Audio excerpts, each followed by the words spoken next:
Ek het jare gelede met op my vriendin se troue het die gogga my gebyt. So ek het 'n voltydse werk vir 33 jaar by een plek wat ek nou werk. Maar fotografie is ook my passie en elke bietjie geld wat ek kry, invest ek weer in my besigheid om my drome vlerke te gee. So ek neem die gemeenskap van Keetmans, of kom ek sê die suide, ondersteun my baie goed. Baie dankie my liewe kliënte.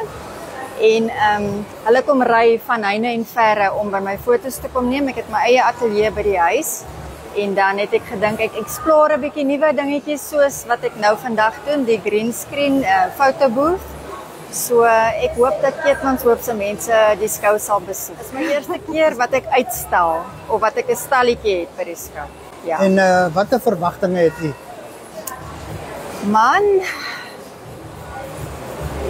1000 voete, 1000 foto's, 2000 foto's dalk.